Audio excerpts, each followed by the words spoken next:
fazendo-a no presente.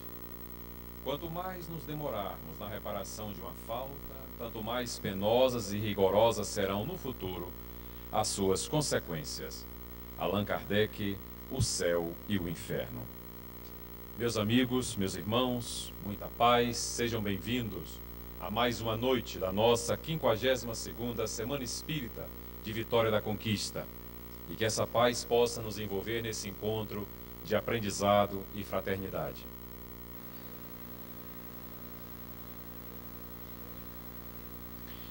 O tema da nossa noite de hoje, a justiça divina segundo o Espiritismo. Raul Teixeira é doutor em educação, professor de física, matemática e metodologia do ensino superior da Universidade Federal Fluminense. Médio e conferencista de renome internacional, já esteve em mais de 35 países, sendo autor de dezenas de livros psicografados.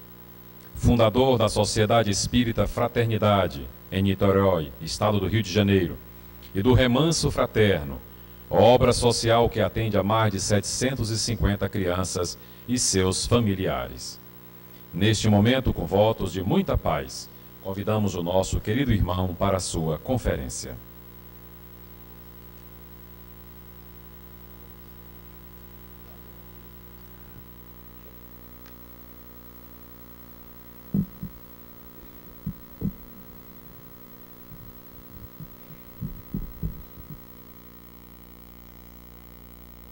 Caras senhoras,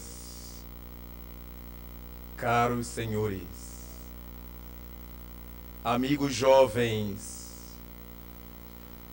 prezados irmãos internautas, queridos irmãos da causa espírita, que Deus nos guarde e que nos mantenha sob sua paz. É da boa nova de Jesus que vamos retirar um texto escrito por João, a ele atribuído, exatamente do capítulo 5º, versículo 29, quando o evangelista nos escreve as falas do Mestre: aqueles que fizeram o bem renascerão para a ressurreição da vida. Aqueles que fizeram o mal também renascerão para a ressurreição da condenação. É natural que nessas palavras de Jesus, a nós trazidas pelo texto joanino, nos remete a pensares profundos, relacionando a lei de justiça à lei da reencarnação. Porque se dirigindo às pessoas que viviam à sua época, afirmava que aqueles que fizeram o bem, ou que o bem estavam fazendo, renasceriam, para ver renascida com eles a felicidade, as bênçãos, a vida. Mas do mesmo modo renasceriam os que haviam cometido deslates, os que haviam cometido erros, mas com uma outra proposta também atida à lei de justiça. Para esses haveria o renascimento, não da vida, mas da condenação que a si mesmos impuseram. É natural refletirmos sobre isso e associarmos a outros ensinos de Jesus Cristo, quando estabelece o Mestre a respeito das nossas realizações na terra e das consequências dessas mesmas realizações. Ao afirmar-nos que aquele que fere com ferro será ferido, numa alusão clara a essa lei de causalidade, a essa lei de causa e efeito. Mas ao mesmo tempo nos dirá o mestre Galileu que temos liberdade para semear o que quisermos. A sementeira é livre. Nada obstante, após a liberdade da colheita da sementeira, a colheita nos será obrigatória. Podemos semear o que quisermos, quanto, como, quando quisermos, mas não poderemos fugir da colheita. É inexorável. Vamos encontrando que vários dos ensinos de Jesus Cristo estavam atrelados às nossas ações humanas e às suas consequências. Mas houve um momento notável dentre os notáveis momentos do Mestre, em que ele nos traz um ensino formidável. Antes de irdes ao templo levar vossa oferenda, reconciliai-vos com o vosso adversário, enquanto estais a caminho com ele, para que ele não vos entregue ao chefe de polícia, que vos entregará ao juiz, que vos trancafiará. Foram muitos os ensinos do Mestre reportando-se a nossa conduta humana nas mais variadas áreas da vida, com as consequências delas resultantes. Mas quando pensamos nisso e passamos os olhos por sobre a humanidade contemporânea, para não nos delongarmos desde o passado remoto do mundo, vamos encontrar as tragédias que irrompem sobre indivíduos e sobre comunidades e sobre povos, deixando perplexa a mentalidade religiosa do mundo. Sim, porque os materialistas não estão preocupados com essas coisas que nos preocupam, com a ação de Deus no mundo e na história. Mas são os religiosos que tanto temos falado de Deus e não temos sabido compreender, interpretar a ação de Deus sobre nossas vidas. E as perguntas que nos surgem são as mais curiosas. Como é que Deus pode permitir uma coisa dessas? Como se Deus estivesse elaborando leis casuísticas, como acontece na Terra. Vamos ter um fato para daqui a um mês, faz hoje uma lei para o nosso candidato ficar bem ou ficar mal. As leis divinas são perenes, são eternas. Assevera-nos o livro dos Espíritos que elas atuam em todos os mundos, ajustadas às condições de cada um deles.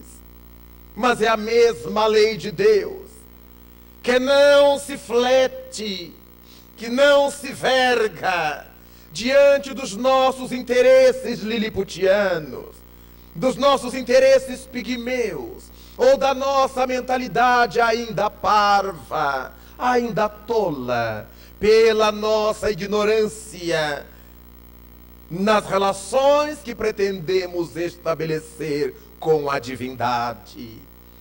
Ainda parecemos meninos do jardim de infância, que adora o pai quando recebe queimados, quando ganha doces e brinquedos. Mas bastou que o pai nos mande deitar para dormir, ou pararmos os brinquedos, para que lhe fechemos a cara e admitamos a partir daí que ele não é mais nosso amigo. E há meninos que dizem ainda a seu pai e a sua mãe: você não é meu pai, você não é minha mãe, como se daquela forma pudessem agredir a figura patermaternal que diante de si se encontre. Ainda somos assim. Naturalmente que vamos custar ainda a captar o sentido das leis divinas, que não existem no universo para nos punir, para nos castigar. Elas existem para nos ajudar a crescer, balizando esse crescimento, ajudando a nortear a nossa romagem. E cada vez que nos batemos contra elas, sofremos o chamado choque de retorno das leis de causa e efeito, que não são leis religiosas, são leis de Deus atreladas ao mundo material, mas que também estão vinculadas ao mundo moral. As leis de causa e efeito que servem-nos ao mundo físico são chamadas mais propriamente de leis de ação e reação, porque se dermos um murro contra a parede, poderemos até descascá-la, mas teremos que ir ao ortopedista engessar a mão.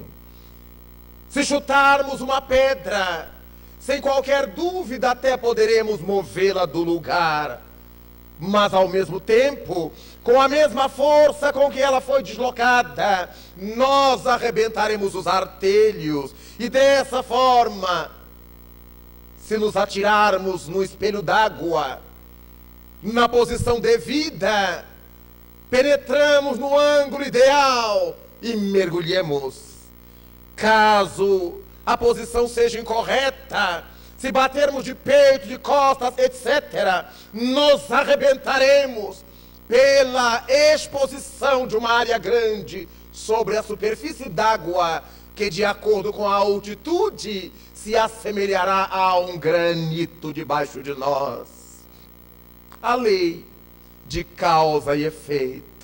Na terra, se plantarmos uma semente na terra úbere, ela germinará. É o efeito da causa da plantação. Se ficarmos olhando a terra, ao final da estação teremos fome, porque ela nada nos responderá. É o efeito da causa da preguiça. Desse modo, no mundo material temos evidências bastante palpáveis a respeito dessa lei de ação e de reação.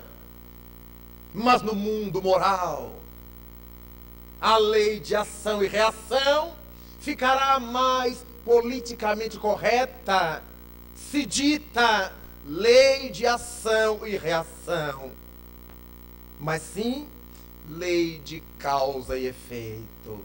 Fica mais suave, causa e efeito para as relações entre nós, do que ação e reação, que é alguma coisa mais brutal, mais material.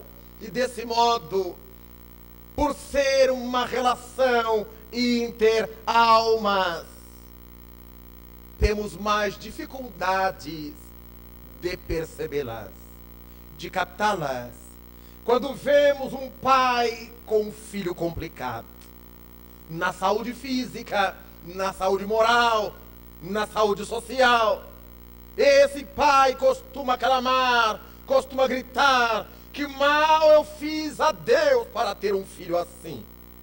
É mais difícil conceber que, uma vez que Deus é a inteligência suprema do universo, suprema, não há outra acima, ele não pode errar, ele não pode equivocar-se. E deste modo, se eu tenho um filho com tais ou quais características, eu preciso desse filho assim, ainda que eu não saiba claramente por quê. Mas algo na minha pauta existencial, na minha pauta de vida, me impôs a necessidade de me defrontar com o filho com esses matizes. Nos enamoramos, nos casamos, e enquanto nos enamoramos, nos noivamos, o mundo é um Shangri-La, é um paraíso, é o jardim do Éden. Não vemos nada mais à nossa frente, senão o momento de nos unir àquela pessoa amada. Unimos-nos e começam os tormentos. A saúde dele que periclita, a saúde dela que se altera para pior. As desconfianças, as pelejas, as guerras domésticas, as imposições.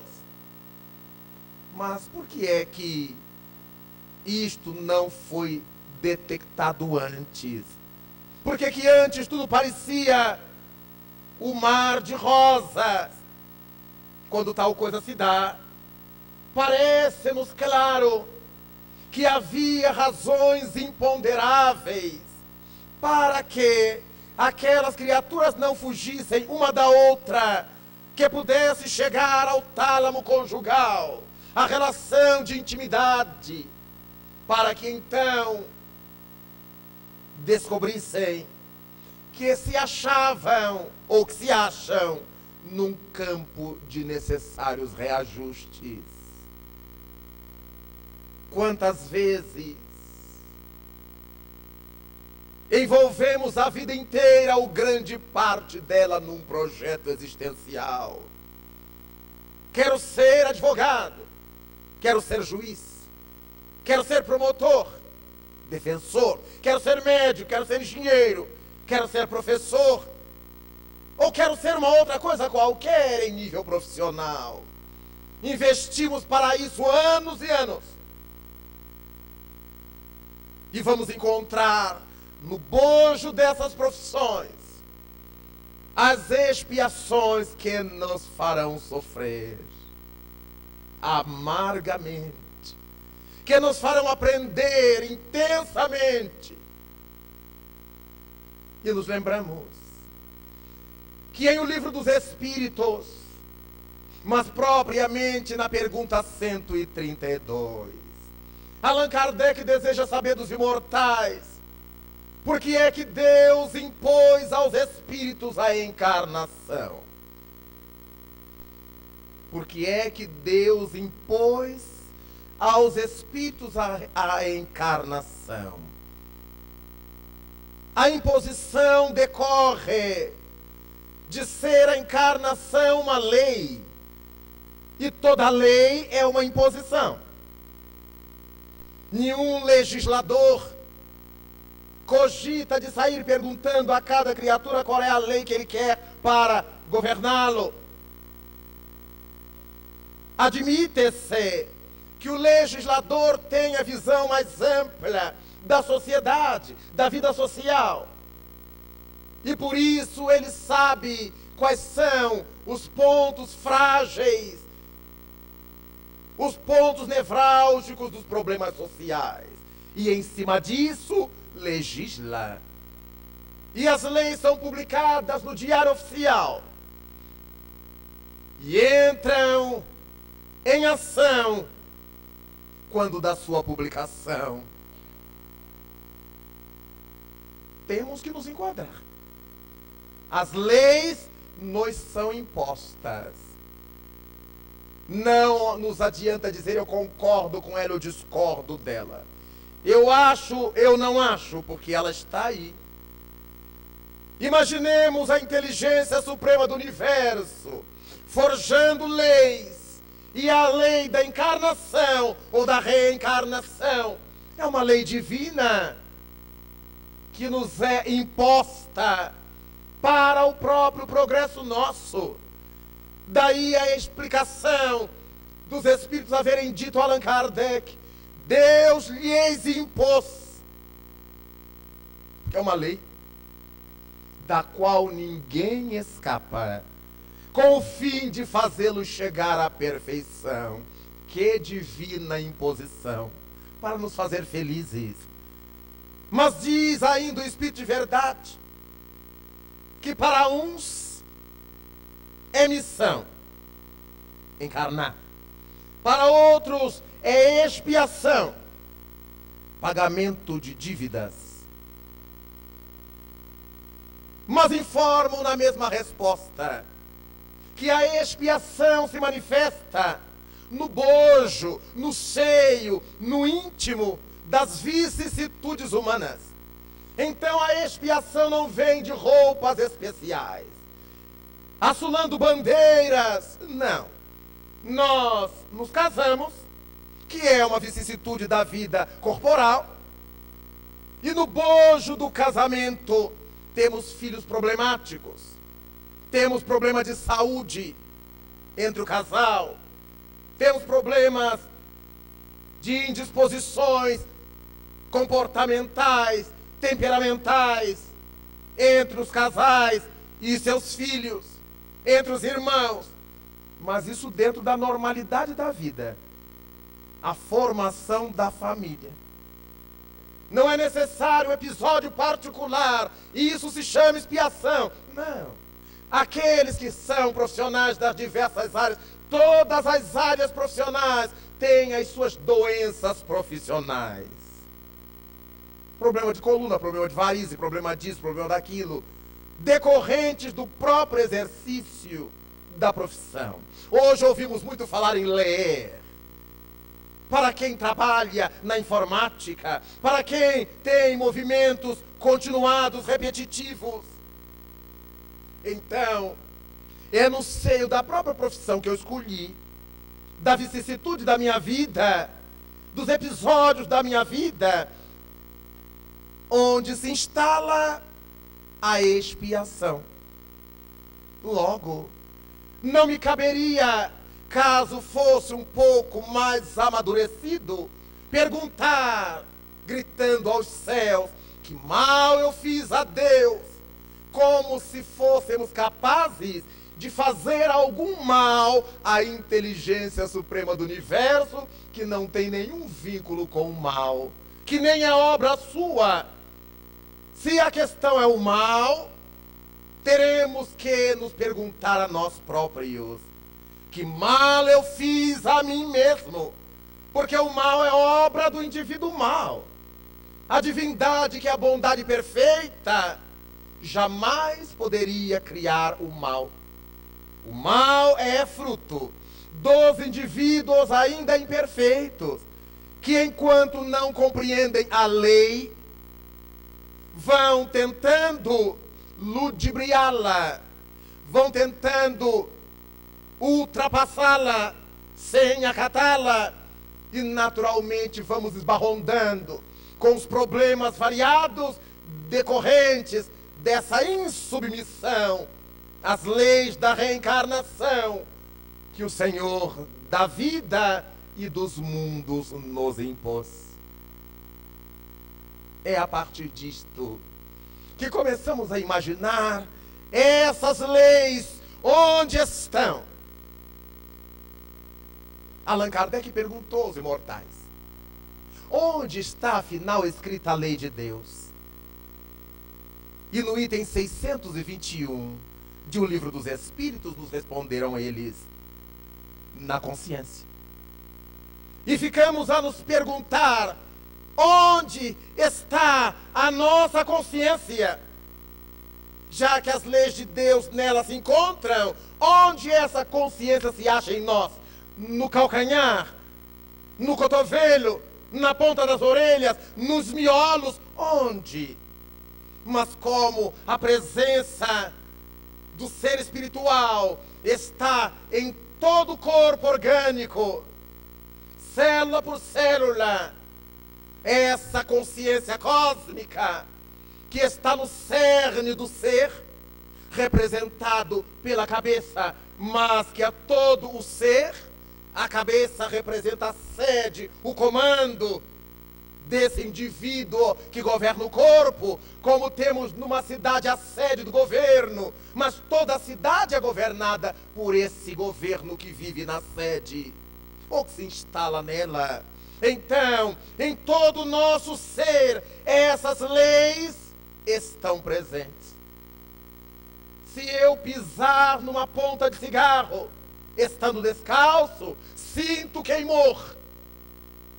É uma lei. Sinto queimar-me o pé.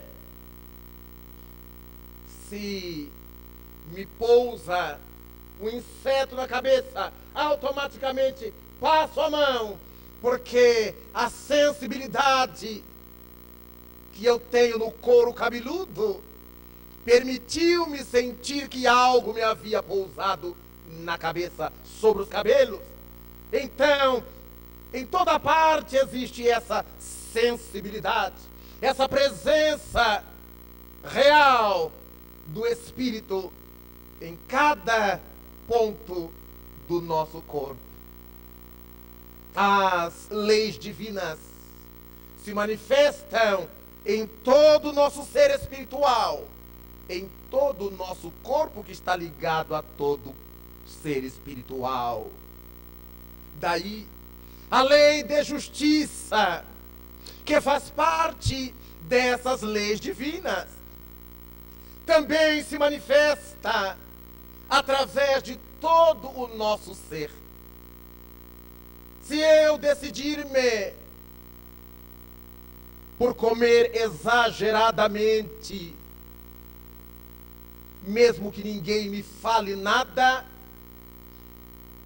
e que os donos da comida até me incentivem a comer um pouco mais, começamos a sentir dores estomacais, que me dizem, basta, os limites.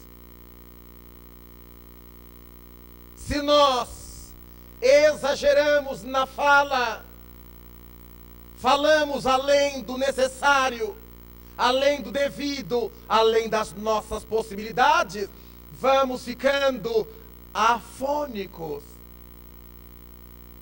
Pouco a pouco vamos perdendo a capacidade de emitir som. As pregas vocais já não vibram, incham. Aí está a presença da lei limitando-nos, dizendo que temos limites.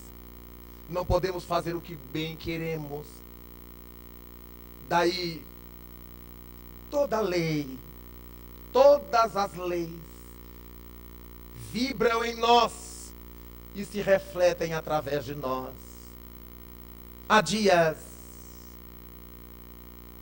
no final do ano passado, fomos surpreendidos no mundo pelas famosas tsunamis. Milhares de irmãos nossos desencarnaram ali, entre Ásia e África. Milhares, incontados. Ainda nem nos achávamos refeitos. E outras tragédias de caráter natural se foram estabelecendo mundo afora. Os vulcões do Oriente, os tremores de terra de Teherã, as desgraças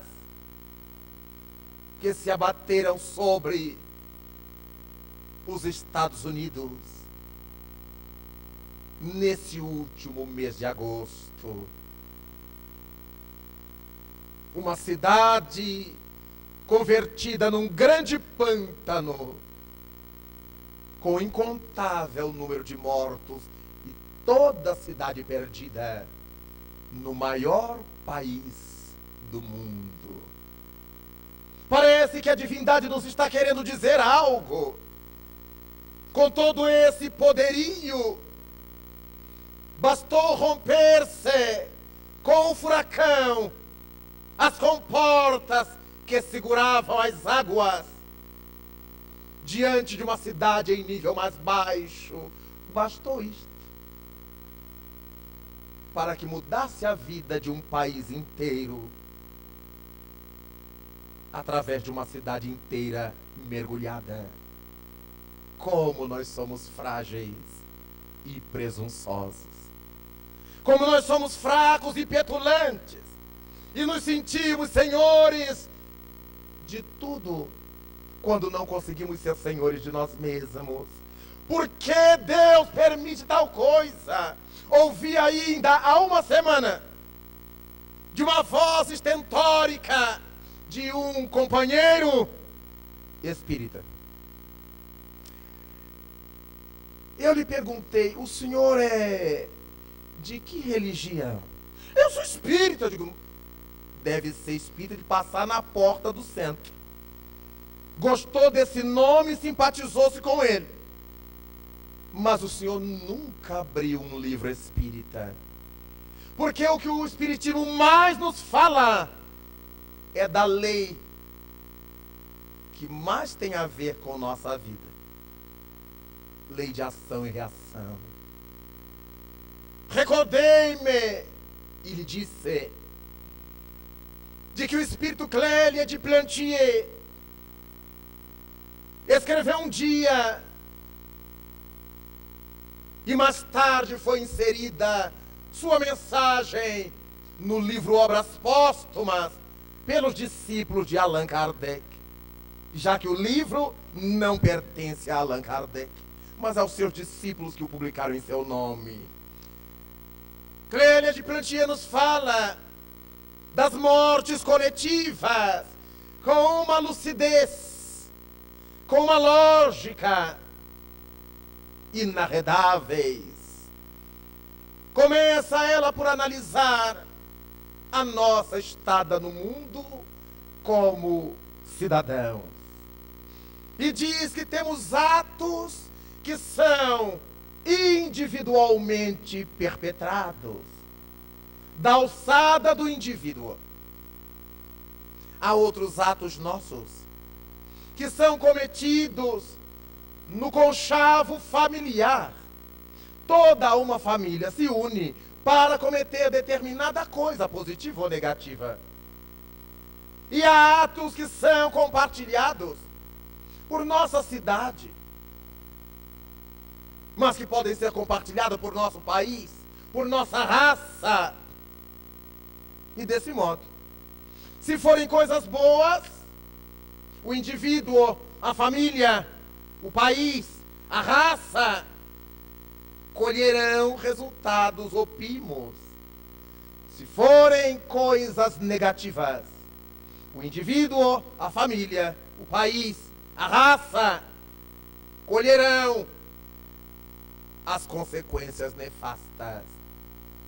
Não é à toa que identificamos indivíduos que no seio de uma família super sadia, ele nasce enfermo, paralítico, com síndromes de Tourinho, de Down e outras.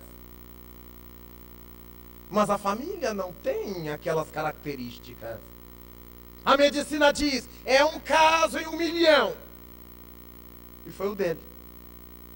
Ele nasce com um problema que individualmente criou e volta para individualmente resgatá-lo, com o apoio da sua família, da sua sociedade, da sua raça, do seu país. Encontramos, por outro lado, famílias inteiras em que todos os seus elementos geneticamente constituídos carregam o mesmo tipo de doença, Por exemplo, câncer. Aos 30 anos, 40 anos, os indivíduos começam a apresentar a degenerescência celular, determinando aparecimento do câncer, dos carcinomas, dos vários somas que os cânceres representam. É genético, dirá a medicina. Mas há outros grupos familiares em que todos têm problemas cardíacos, todos infartam, todos são safenados, todos recebem mamárias, todos. Naturalmente, que o mesmo tipo de deficiência moral, de conduta moral, deve ter sido assimilada pelo grupo. Encontramos doenças que são peculiares à raça branca, outras à raça negra, outra amarela, outra vermelha. Mas como? São os genes. Mas por quê? Se a lei de Deus é de perfeição e de beleza, por que que a carga genética dessas raças traz-nos certas deficiências dolorosas, certas doenças que são encontradiças ali, no seio daquela raça? Por que é que determinado país passa dezenas de anos sob o opróbrio, sob governos impositivos, inquisitoriais? E por mais que lutem alguns, não conseguem libertar o povo inteiro daquele jugo, daquele tacão. Vemos países que vivem dezenas e dezenas de anos sob o império de determinados regimes de exceção. Por que será? E à sua volta, todos os demais países livres, fazendo com que aquele que vive no país subalterno ou subalternizado deseje fugir para os outros. Por que será que eles estão ali nessa ilha de tormentos? Tudo isso nós encontramos. Mas achamos indivíduos que numa família de achacados, ele nasce são, chega a ser filho de pais soropositivos, de pais aidéticos, e ele é limpo. Por que será? Ele veio para socorrer os pais, para ajudar os pais? Possivelmente. Encontramos grupos familiares em que todos têm paixão pela música, pela arte de euterpe. Todos são músicos, como a família de Bach, na Alemanha. Espíritos que se unem com méritos similares, ouvidos absolutos, capacidades notáveis para a música. Como temos famílias em que todos são matemáticos, todos, com a mesma genialidade, com a mesma capacidade, com a mesma lucidez. Como temos famílias em que todos se devotaram às artes, mas não essa arte fecenina que tenta tomar o lugar da arte de fato, esse arremedo, essa pirataria ideológica, já que estamos na era das piratarias e que se chamam arte ou que se dão o nome de arte. Estamos falando da arte que nos impõe estesia, que nos faz viajar e nos aproximar do sempiterno. Famílias inteiras, sensíveis assim. Como explicar esses indivíduos, esses grupos familiares, essas raças, esses povos, naquilo que eles têm de maravilhoso, de excelente, naquilo que eles têm de doloroso, de lamentável, a lei de causa e efeito. Então Clélia de Plantier nos orienta que a lei divina age para com o indivíduo do mesmo modo que age para com um conjunto pequeno de indivíduos, a família, como para um conjunto maior de indivíduos, a raça, o povo ou o país. Porque as leis não estão fora de nós, elas estão em nós. É como se entrássemos na sintonia de uma emissora de rádio. Eu, na minha casa, posso gostar de música clássica e todos os demais gostarem de rock pauleira, de heavy metal. Eu posso gostar de heavy metal e todos na minha casa gostarem de MPB. Eu posso ser diferente no grupo, sem que isso fira o respeito e o relacionamento. Se eu não quiser ouvir meu rock heavy metal para abafar a música clássica dos outros, se eu não quiser ouvir minha MPB para abafar o rock and roll dos outros, cada qual respeitando os seus limites e os dos outros. Então, a lei divina nos impõe a necessidade de viver em sociedade. É outra das leis divinas, lei de sociedade. Porque somente na vida social nós conseguimos essa experiência da respeitabilidade, de aprender, de chorar, de sorrir, de saber quanto dói, de mostrar quanto dói. Só em sociedade. O que levou Platão a estabelecer que somos animais sociais, repetido por Aristóteles. Somos os humanos, animais sociais. Mas ainda vivemos nas épocas em que somos muitos mais animais do que sociais. E desse modo, não atinamos com a lei divina. Conversava com um companheiro da repartição profissional em que eu trabalho,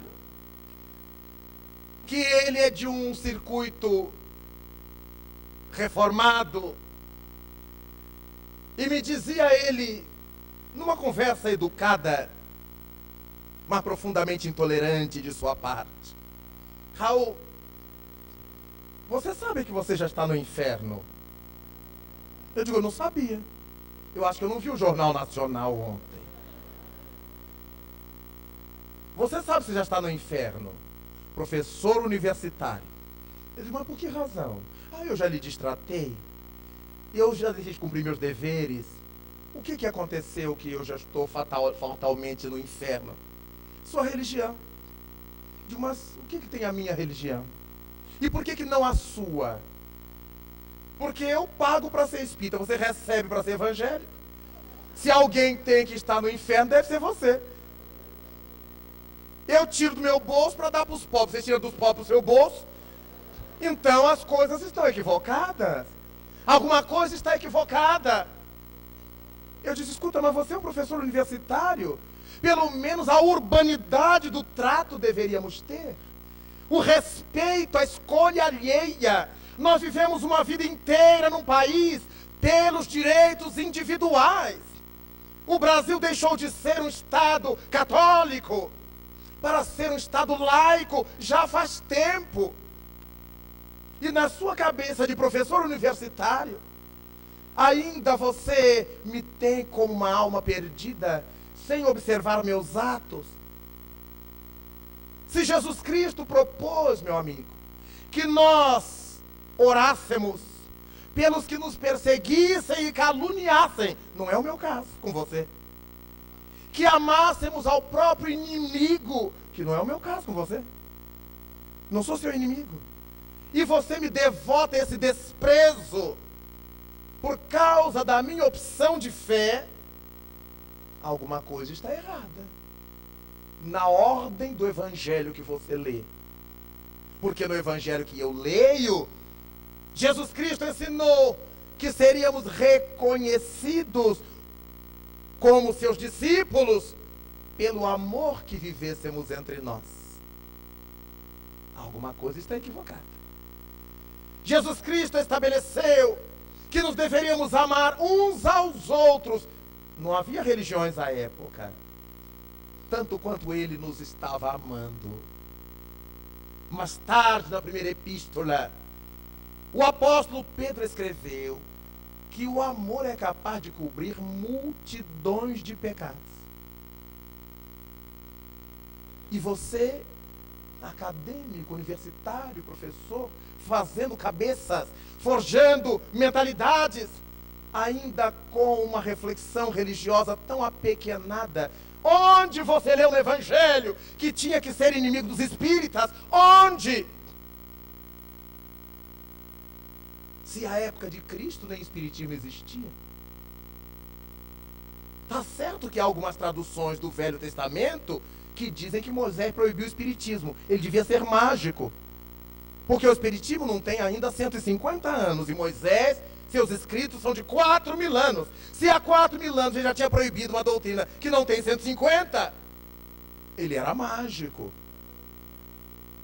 Então você há de convir que era má vontade do tradutor, má intenção do tradutor. E se você me diz que não crê na reencarnação, porque não existe essa palavra na sua Bíblia, você não pode acreditar em nada da sua Bíblia, porque no original não havia nenhuma dessas palavras que você lê. São todas traduções. E se você quiser, o fato da reencarnação está na Bíblia, está no Novo Testamento. Jesus Cristo falando aos discípulos no Evangelho de Mateus que Elias, esperado, já tinha vindo, e os seres humanos fizeram com ele tudo quanto lhes aprouve, e está no texto de Mateus, e os discípulos entenderam que ele se referia a João Batista. E se quereis saber, diz o mestre, João Batista é o Elias que estava para vir. Logo vejamos, a palavra não está escrita na Bíblia, a reencarnação, mas o fenômeno está. Se Jesus Cristo perguntou aos discípulos seus, quem dizem os homens que eu sou? E eles disseram, uns dizem que tu és Elias, outros que tu és Jeremias, ou um dos velhos profetas que voltou. Vejamos, meu amigo, Elias, segundo vocês dizem, não morreu. Saiu da terra numa carruagem de fogo, mas há 400 anos antes de Jesus. Jeremias, 300 anos antes de Jesus, morreu velho. Qualquer dos velhos profetas tinha um corpo de mais de 30 anos. E o povo todo que dizia isso, conhecia os pais de Jesus. Ele era chamado de Yashua ben Yosef. Era Jesus, o filho de José. Então, quem dizia que ele era um dos velhos profetas, e sabia que ele era um jovem de 30 anos à época, filho de José e de Maria, ele só podia ser um velho profeta em outro corpo. Daí então, entender-se que nada obstante a palavra reencarnação não estivesse ali, o fenômeno estava lá, dito, explicado por Jesus e pelo povo. Agora, vamos mudar de tom. O que é que você conhece do Espiritismo? Eu nada! Digo, que pena.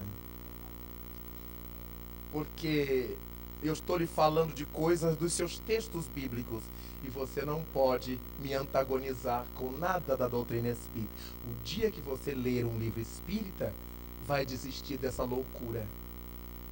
de ser meu inimigo e inimigo de todos que pensam diferente de você. A marca primordial do cristão é a fraternidade. Dar aos outros o direito de ser como são.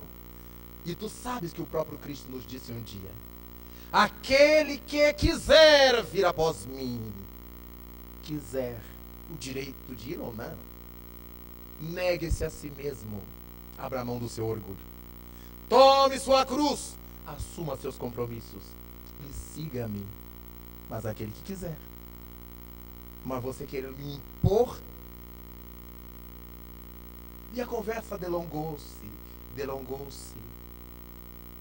E ele me disse: eu vou pensar nisso que você está me dizendo. Eu acho você uma boa pessoa. O que lhe estraga é que você é espírita. Eu digo: não. Eu só sou essa boa pessoa que você está dizendo por causa do espiritismo. Porque em outro tempo eu não teria engolido você me dizendo isso. Eu o teria engolido. E culminamos a conversa numa boa risada e num abraço fraterno com reservas. Voltamos depois, os religiosos fanáticos, para dar conta do que espalhamos na cabeça dos outros. Hoje, quando em nossas sessões mediúnicas de atendimento a sofredores, encontramos ainda entidades que odeiam a Jesus Cristo, por que elas caíram nas nossas mãos? Para que a gente lhes dê lindos conselhos.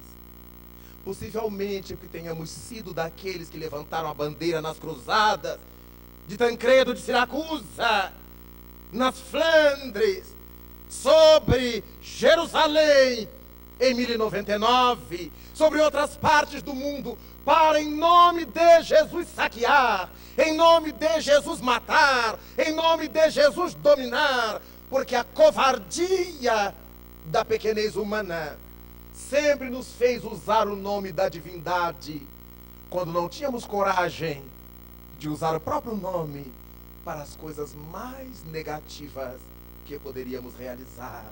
É por isto que estamos hoje renascidos na terra, com tantos problemas a resolver. Alguém me disse numa cidade em que visitava: ai, professor, eu não posso entender, eu não posso acreditar que todo mundo tenha dívidas. Eu digo: basta você olhar Brasília. Veja, quem não fez, mandou fazer, e mandou fazer, aquele que pagou, aquele que recebeu, aquele que levou, aquele que enganou, aquele que mentiu, aquele que, está todo mundo envolvido. Nós teríamos que converter o Brasil numa grande penitenciária. E os homens de bem caberiam na Guiana, olhando a grande prisão, porque existem as falcatruas político-administrativas, os furtos e os roubos do erário, em nível federal, em nível estadual, em nível municipal. Então, se nós olharmos quanta gente encalacrada com problemas econômicos, aí a gente entende os bolsões de pobreza, eles renascendo no Brasil de volta, para trabalhar como uns cães nas mãos de coronéis modernos. Disse o Espírito Emmanuel no seu livro Leis de Amor, recebido por Chico Xavier faz muitos anos, quando lhe foi feita a pergunta na Federação Espírita do Estado de São Paulo: e aqueles indivíduos que no exercício de suas funções usurparam o erário, os cofres públicos, como é que renascerão? Responde o benfeitor do Brasil: como escravos da gleba, lavradores, trabalhando de sol a sol para quitar o que ganharam indevidamente.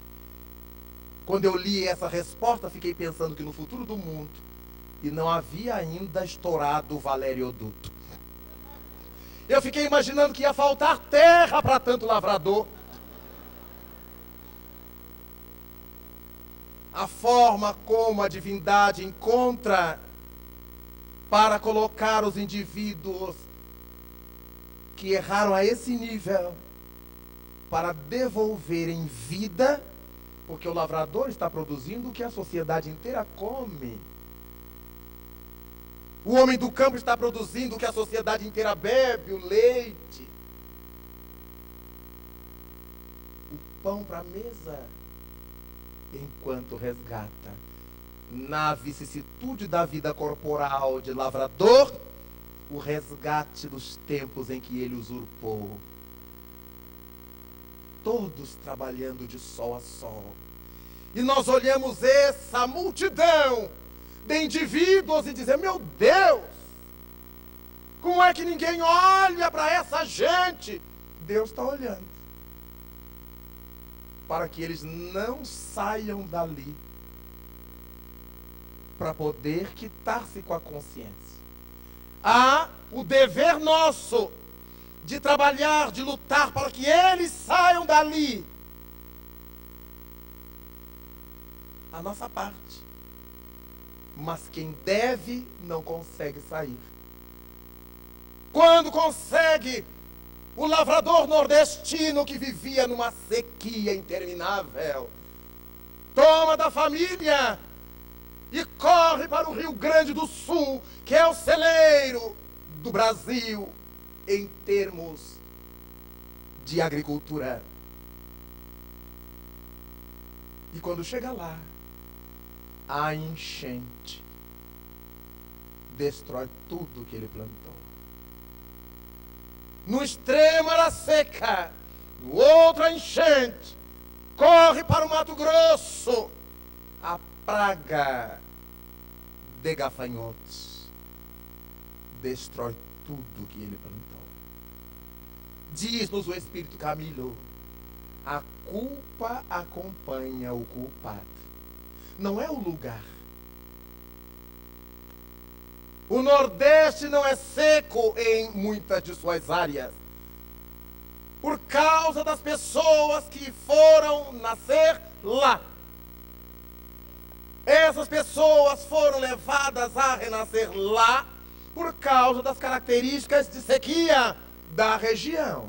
Porque enquanto o planeta se movimenta na sua evolução, céus afora, periodicamente se lhe alteram os eixos.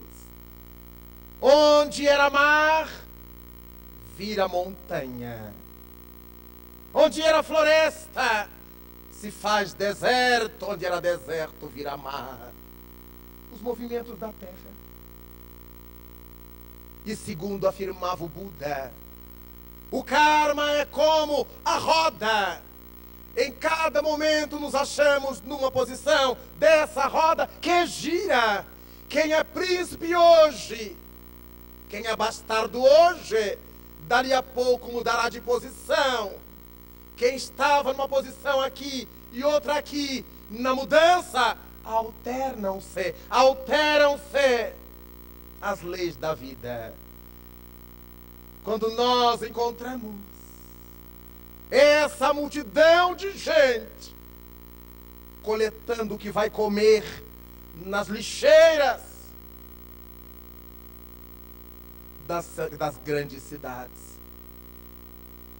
nós ficamos imaginando esses homens públicos, homens e mulheres públicos, que aproveitam-se de que não são eles que estão pagando e sim o povo, e ficam no hotel 15 estrelas. $600 a diária. Sem falar no que eles consomem. 600 vezes 3, R$1.800 dia. 6 salários mínimos dia. Para que ele se banqueteie com o dinheiro que não é seu. Aí vamos multiplicar isso, porque ele é político há 30 anos, há 40 anos, há 50 anos. Quantos anos ele trabalhará na lavoura para pagar isto que deve? Quanto serrará madeira? Porque há outras profissões. Não cabe todo mundo no campo. Senão vai haver muito lavrador desempregado. Mas eles vão para as pescas, para as profissões simples, embora valorosas, mas que a sociedade não lhe atribui valores. É ali que eles vão renascer, para aprender a trabalhar de sol a sol no silêncio, onde ninguém lhes escute a voz, só Deus, através dos bons espíritos, acompanhando o movimento de libertação de cada um deles, cada um à sua vez, até que tenham se quitado com a consciência cósmica. Que mal eu fiz a Deus? Nenhum. Deus é invulnerável às nossas quinquilharias. Cada vez que nós pensamos que estamos enganando ao nosso irmão, estamos afundando no lamaçal das nossas próprias iniquidades. E vamos ter que sair dele e nos lavar e nos limpar para nos apresentarmos outra vez diante da consciência, ilibados, iluminados. Aquele que fez o bem renascerá para a ressurreição da vida. Aquele que fez o mal também renascerá para a ressurreição da condenação. Por isto, quando nos achamos hoje nas hostes do Espiritismo, que honra que nem sempre sabemos mensurar. E porque temo-lo demais, o negligenciamos. Quanta gente que não se anima a ir ao centro espírita estudar com os companheiros. Ah, mas eu já sei tudo aquilo. O egoísmo. Então vá explicar para quem ainda não sabe. Mas eu já sei, fica em casa. Vejamos como temos a cabeça pequena, de bagre seco. Se eu já sei aquilo que se ensina lá, por que eu não me ofereço para explicar àqueles que ainda não entendem aquilo que se ensina lá? Eu já sei, se danem os outros, eu não vou lá. Ah, mas aqueles estudos lá do centro muito fraquinho, e eu que sou tão forte nos estudos, por que não me ofereço para ajudar?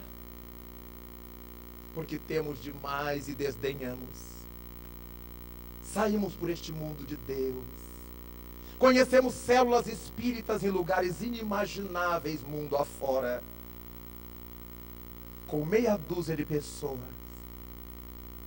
E um dirigente agradecendo a Deus quando tem meia dúzia de pessoas. Um dia recebi um cartão postal, postado há mais de 15 dias no país de origem, em que o dirigente de uma célula espírita, a única do país, me dizia o seguinte: Raul, resolvi lhe passar este cartão porque hoje eu estou muito feliz. Então ele escreveu no mesmo dia, ou no dia seguinte. Compareceram em nossa reunião 5 pessoas. Era um Maracanã para ele. Um país de materialismo. Ele fazia em sua casa. Apareceram 5 pessoas. Era ele, mais uma vizinha e mais um amigo. Anos. Os 3. Aí um dia apareceu mais uma pessoa. Aí apareceu mais outra, era uma festa. E eu lhe perguntei no outro bilhete: e você estourou champanhe? Porque era uma bênção. Para ele, 5 pessoas. Quem é essa alma que hoje luta para chamar as pessoas para beber nessa fonte e consegue no máximo, em dias especiais, 5 pessoas. Por amor ao Espiritismo. As pessoas imaginam que quando viajamos pelo mundo, que existem auditórios como de conquista. Não. Nem sempre. Quase nunca. Diminuindo. Mas vocês viajam para falar para 20 pessoas, senão quem falará para 20 pessoas? Porque são essas 20 pessoas que se multiplicam e formam 40, e formam 60, e formam 80, ao longo de muita paciência, de muitos anos, de muito esforço. A obra de Jesus Cristo na terra ainda não é compreendida por aqueles que dizemos aceitá-lo. Imaginemos pelos outros. Daí então, tudo isso está na pauta da justiça divina. Quando temos muito e jogamos fora, chegará o dia de ter pouco para valorizar. Já dizia o Eclesiastes no Velho Testamento: há tempo para tudo debaixo dos céus, tempo para sorrir e tempo para chorar, tempo para plantar e tempo para colher, tempo de atirar pedras e tempo para recolher-se as pedradas, há tempo para negligenciar, dizemos nós, e há tempo para valorizar. Às vezes o Centro Espírita é ao lado da nossa casa. Ah, mas hoje vai jogar Fluminense e Cruzeiro.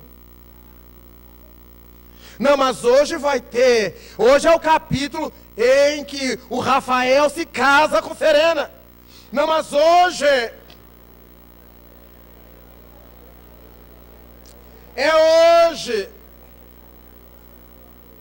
E vamos negligenciando.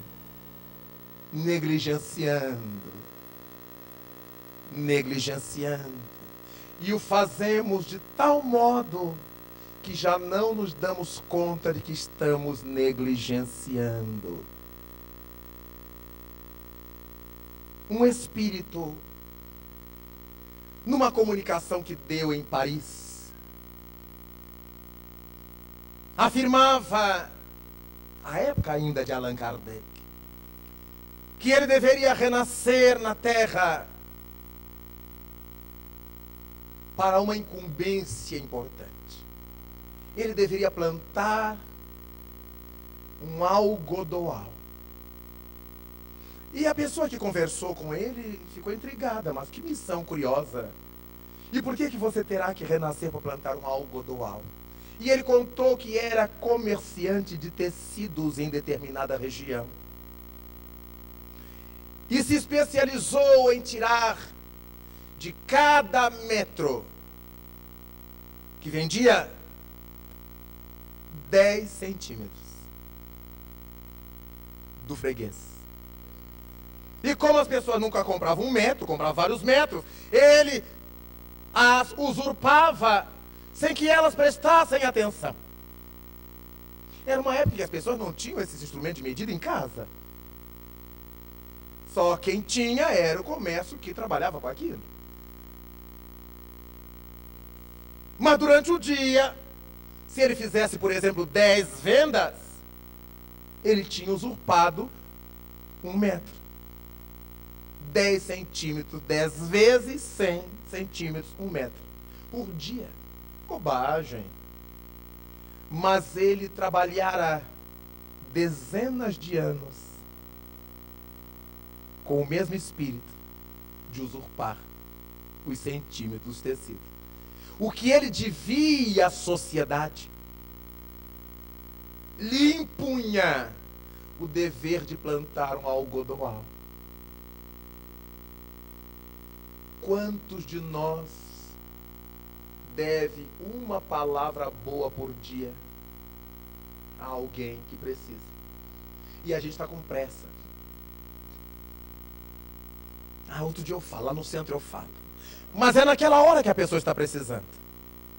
E nós usurpamos uma palavra hoje. 5 vezes, são 5 palavras boas. Depois a gente volta para escrever livros, para ser articulista. Bom, porque horrorosos tem de monte.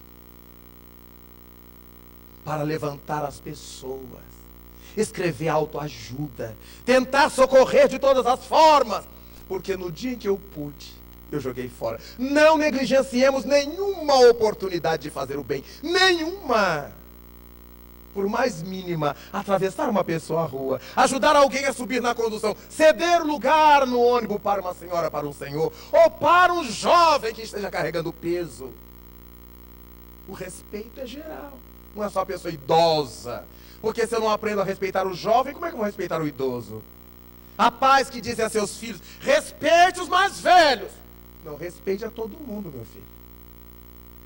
Porque se eu não aprendo a respeitar todo mundo, como é que eu vou respeitar só o mais velho? O que me liga ao mais velho? Que eu tenho que respeitá-lo. Então é importantíssimo que nós tenhamos essa percepção de aproveitar todas as coisas miúdas do bem que a gente pode fazer.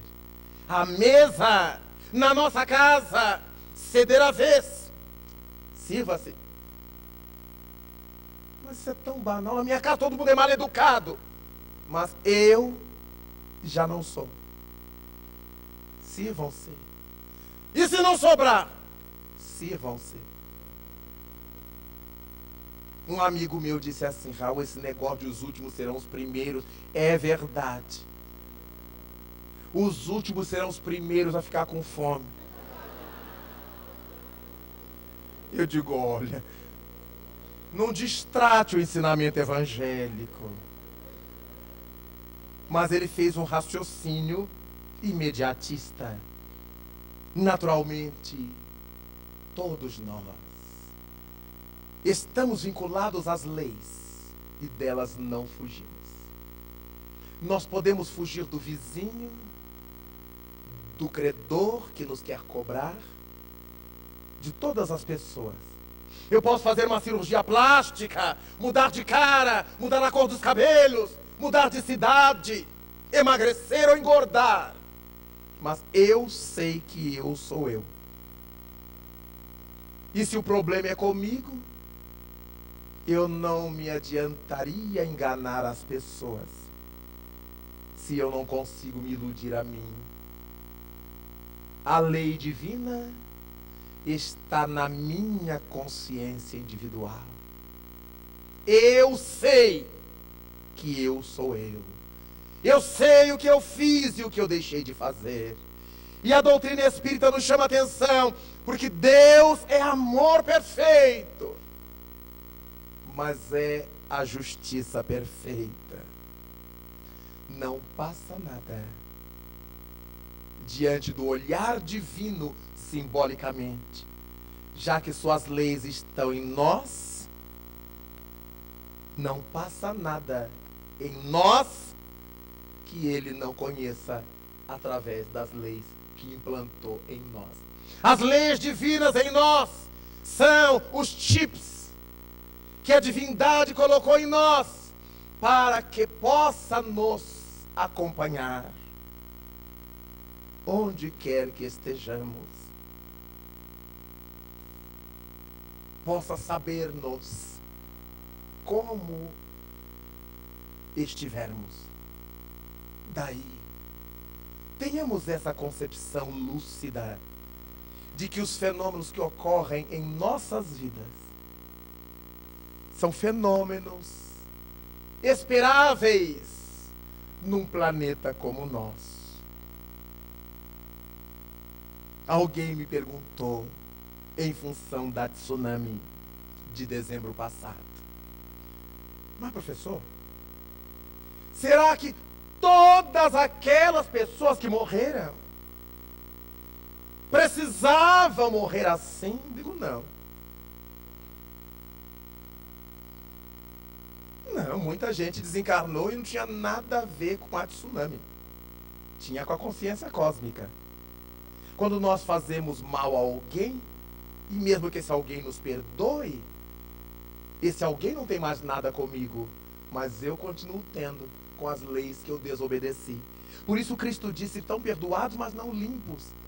As pessoas nos perdoaram, se libertaram de nós, mas a gente não está limpo. Allan Kardec escreve no seu livro Céu e Inferno, que neste ano completou 140 anos no último 1º de agosto. Não é suficiente que o indivíduo se arrependa. É o primeiro passo. Mas após o arrependimento, é necessária a expiação do erro cometido. É essa expiação que nós poderemos realizar pelas vias do trabalho do amor ou através das experiências de dor. A opção somos nós que fazemos. Quando nós entramos numa UTI de um hospital, quando entramos num pronto-socorro de acidentados e vemos aqueles facultativos devotados, emocionados em cima daqueles corpos quase sem vida, dando o melhor para salvá-los, quem serão esses facultativos? Senão aqueles que destroçaram vidas ontem e pediram ao Criador para recompor vidas hoje através do amor. Cirurgiões, disse, são pessoas frias. Tem que ser, para não errar no corte. E essa frieza adquirirão nos tempos da criminalidade. E essa agressividade que ontem foi posta a serviço do mal, hoje está sendo colocada a serviço do bem e do amor. Porque para rasgar-se uma pessoa é necessária essa quantidade de agressividade positivamente situada. Então ali estão homens e mulheres nos centros cirúrgicos, nas emergências hospitalares, nas UTIs, nos CTIs, dando-se por amor, chorando com aqueles que não conseguem devolver a vida física, resgatando na frustração dos que se vão, a frustração acumulada daqueles dos quais roubaram a vida ontem, ou negligenciaram no atendimento ontem. As nossas expiações no contexto das vicissitudes. Quantas mães e pais de lares de orfandade, felizes no meio da criançada, órfã, pobre, abandonada, e essas mulheres e esses homens entregando a vida para atender a essas crianças, em nome do amor. E quem passa de largo dirá: mas quem está ganhando essa mulher, esse homem? Só tem dor de cabeça. Cuidar de menino é um pepino que não termina. Menino parece que não cresce. É só problemas, doenças, necessidades, gastos. Quem são esses que hoje estão devolvendo em amor os abortos que fizeram, os abortos que inspiraram, os infanticídios que dirigiram, que consentiram, que incentivaram? Hoje nós nos espalhamos pela terra, fazendo em nome do amor, para não termos que fazer em nome da dor. A justiça divina, segundo o Espiritismo, é de um bom senso e de uma lucidez inestancáveis. Cabe-nos, nesta hora ciclópica do mundo, olhar-nos internamente e nos perguntar, ao invés de que mal eu fiz a Deus para estar nascido no mundo de hoje. Que nos possamos perguntar ao invés: Senhor, que queres que eu faça, Senhor? Que desejas de mim? Como perguntou Saulo de Tarso, ao levantar-se enceguecido do tombo, após ter visto o Senhor solar. Que queres que eu faça? Porque se as leis estão impressas em nós, como chips divinos, há razões inabordáveis para que cada um de nós esteja onde está no mundo hoje, entre as pessoas que está, nos lugares em que está, nas lutas em que está. Cada qual de nós pergunte lá dentro da alma: que queres de mim, Senhor? Se me puseste aqui, sabes que eu posso ser útil aqui, que algo eu posso realizar aqui, que algo eu preciso aprender aqui. Ajuda-me a ver, a enxergar. Ajuda-nos na nossa cegueira, Senhor. E fazer o devido silêncio íntimo para captarmos as respostas dos céus. E quando esse dia chegar, nós todos teremos compreendido a celeste justiça que age sobre nós. E diremos ao Senhor o quanto lhe somos agradecidos. Diremos ao nosso Pai de todas as bênçãos recebidas por nós, o seu amor inabordável, inefável e santo, é o que nos alimenta as vidas, para que abramos mão de fingirmos de viver, para vivermos de verdade, aproveitando todas as oportunidades, para buscar ser feliz, no trabalho do bem, no amor, no exercício da fé. E cantaremos então, apaixonados pelo ideal que abraçamos, por essa doutrina espírita de inesgotáveis recursos e aprendizados para nós.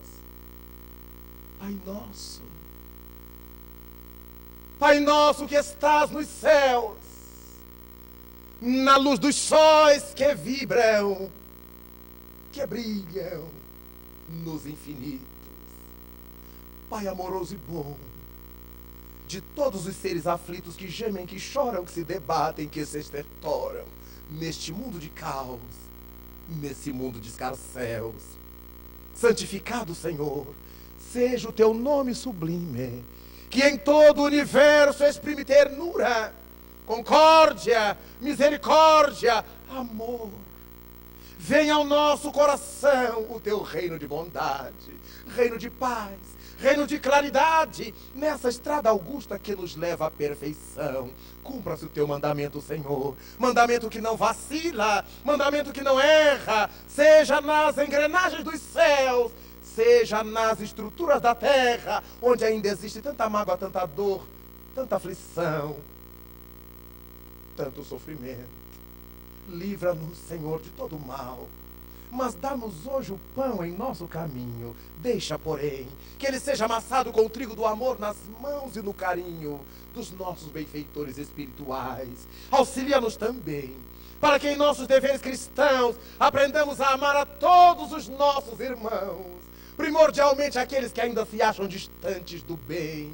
Sob a proteção de Jesus, livra nossa alma do erro, neste mundo de desterro, distante da tua luz. Perdoa-nos, ó Pai, os erros escabrosos de passado tenebroso, de iniquidade e de dor, para que a tua ideal igreja, a igreja da verdade, da equidade, da revelação imortalista, da justiça, da felicidade, realize dentro de nós o altar venerando da mais excelsa caridade, para que dentro dele então se possa cumprir a vontade do teu inesgotável e santo amor, hoje e para sempre, Senhor, que assim seja. Muito obrigado, Pai da vida. Muito obrigado, senhores.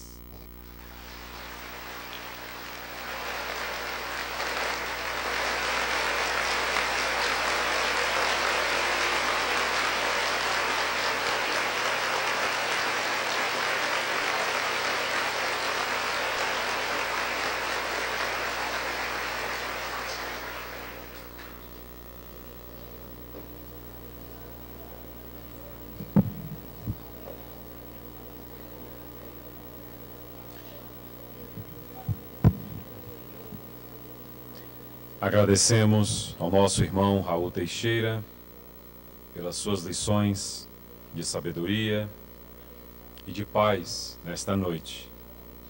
E que essa paz de Deus seja com ele sempre. Informamos aos nossos irmãos que amanhã, em 2 módulos, teremos o seminário Educação e Vivências, com nosso irmão Raul Teixeira, iniciando-se às 9 horas aqui no Teatro do Centro de Cultura. E renovamos a nossa solicitação para as inscrições do seminário com Divaldo Franco no final de semana, Vida, Desafios e Soluções, que já podem ser realizadas na secretaria. Amanhã à noite nós teremos a palestra As Obsessões e os Problemas Psíquicos, com Divaldo Franco. Nós agradecemos a Deus por esta oportunidade de aqui estarmos nesse momento de aprendizado. Endereçamos os nossos abraços fraternos aos internautas e aos amigos e às famílias que estão sintonizados conosco, nos acompanhando pela NET Canal 36. E nesse momento, para finalizarmos a nossa noite, nós gostaríamos de chamar o Coral das Caravanas, que fará a nossa vibração final. Desejamos a todos muita paz e que retornem com essa paz aos seus lares.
Vamos apresentar essas outras crianças.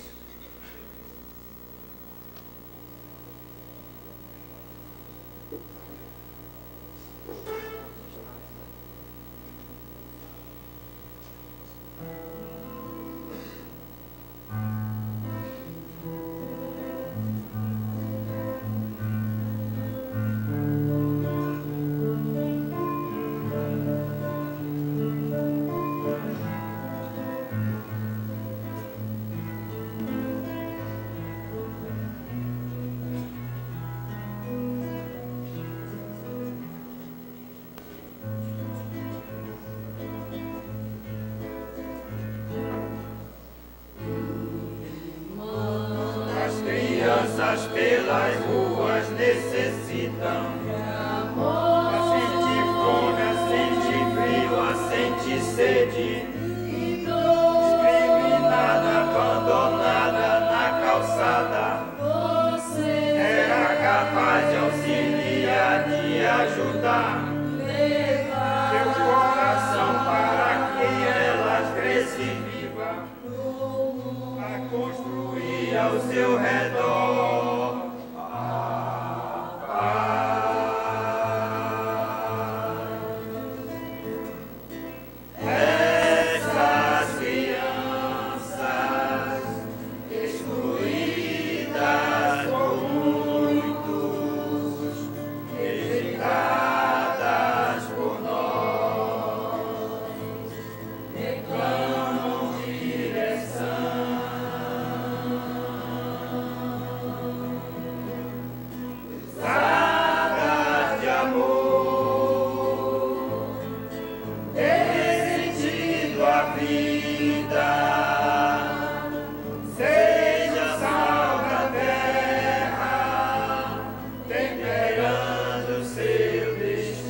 parede, discriminada, abandonada na calçada.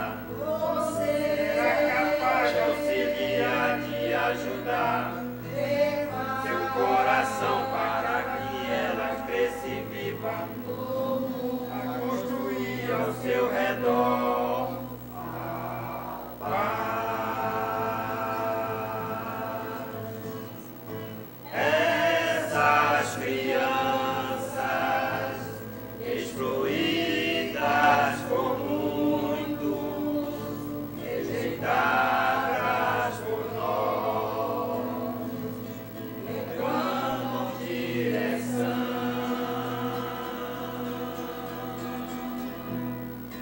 Usada de amor, dê sentido à vida,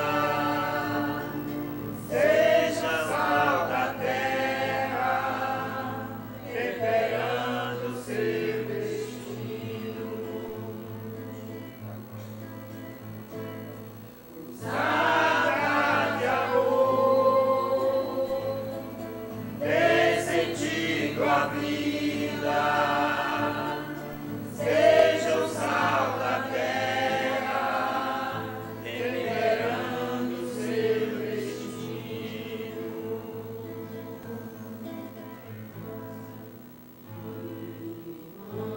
As crianças pelas ruas necessitam de amor.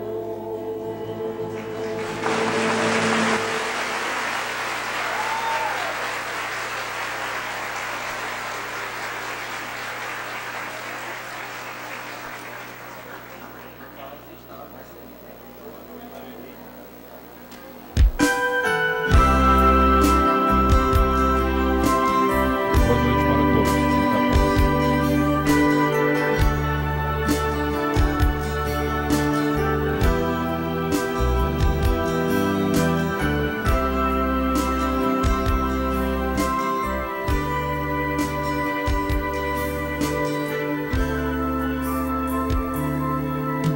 Sei que a tua luz emana tudo que me faz